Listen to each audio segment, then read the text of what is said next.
our stuff hasn't come yet.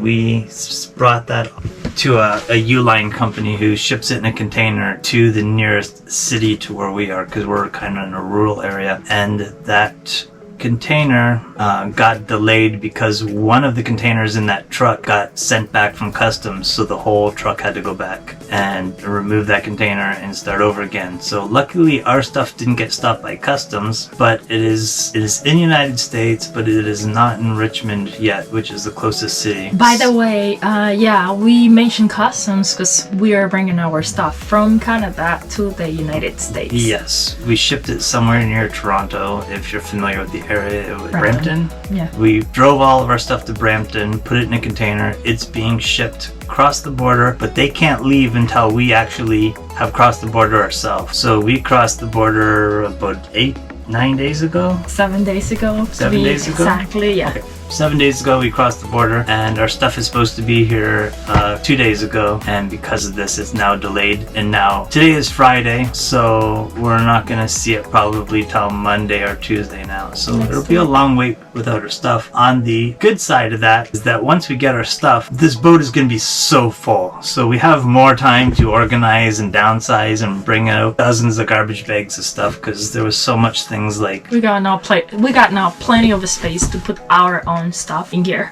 we found how many sleeping bags? Like 8 maybe? Something like that. There were like maybe crazy. 8 sleeping bags packed in crevices and corners. So there was lots of good stuff, lots of tools, tons of backup parts, which is awesome. A big bag of hardware, so many pulleys and just fixings for a sailboat in there.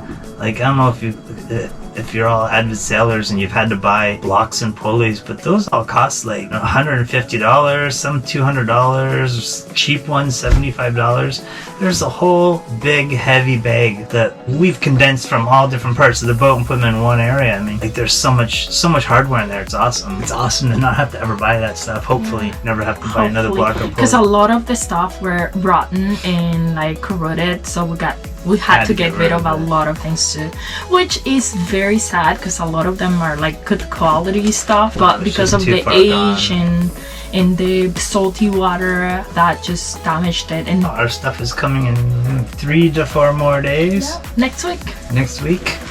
And hopefully we'll be ready for it. We really want to put the sails up because that'll open up the V-berth, but I don't think the yard's gonna let us put the sails up because of the safety reasons of or maybe just before we get in the water we'll be able to one day that there's not a lot of wind. I think what we might do is bring all the sails down and store them underneath the boat on a skid and find a tarp to hang over top of it, and then we'll store them there until the boat's actually going. Then we'll put them on the deck, because once our stuff gets here we really need the V-berth for storage. We don't want to be tripping on things in the boat. We want it to look nice and tight. It's a lot of stuff. I don't know. We got a little carried away bringing stuff because we wanted to bring almost everything. Everything we thought we could use, or wanted to use or wanted to have here. And me, being my previous job was a cabinet maker, I had tools. I have a lot of tools. Like, I didn't bring very little woodworking tools, but I still had tons of mechanic tools, which I've condensed into bags, which you'll see. He wanted to bring everything.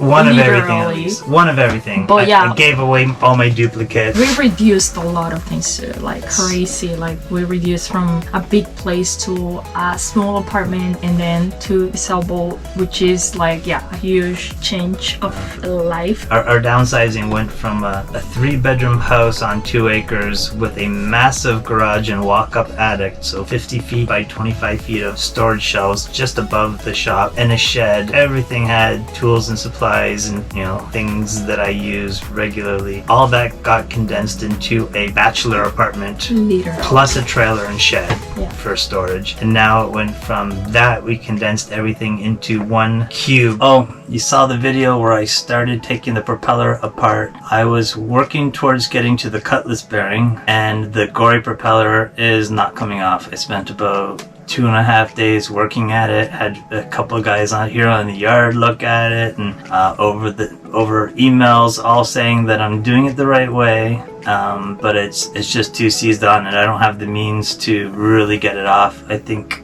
what the boatyard here, who I'm hiring to get the propeller off, will do is take like an acetylene torch and get it really hot and then hammer it off.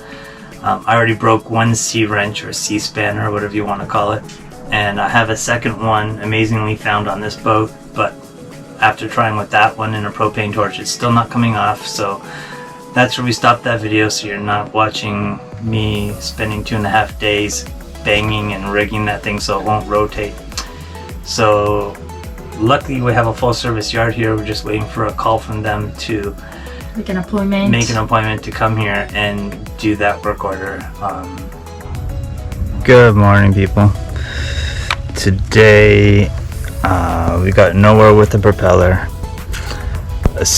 We tried two different people from the yard tried, and I've been trying.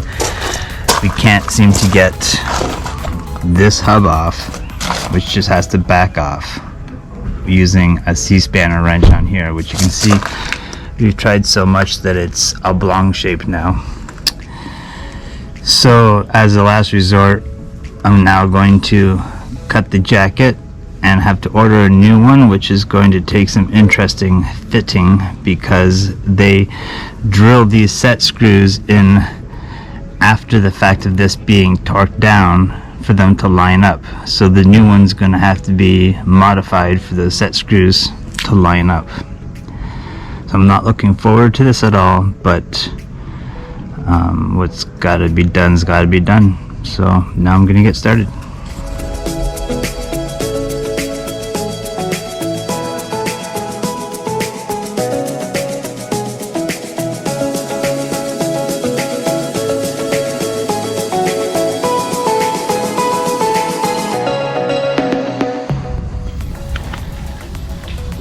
Interesting, there's no sparks while cutting, so I'm just going to continue shaving a little bit off at a time.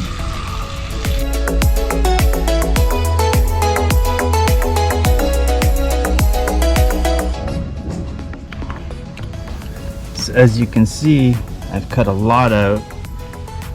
I'm almost all the way through, and in some spots I just broke through. So just a little bit further to go.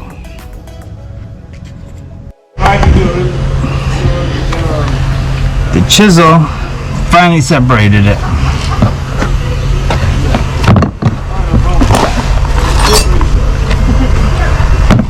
And fell down somewhere after a month of fighting with this thing.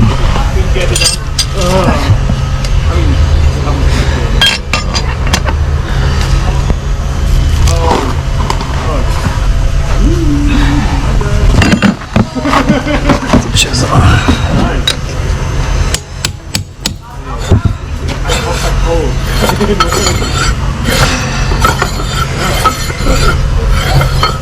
Hey, bud.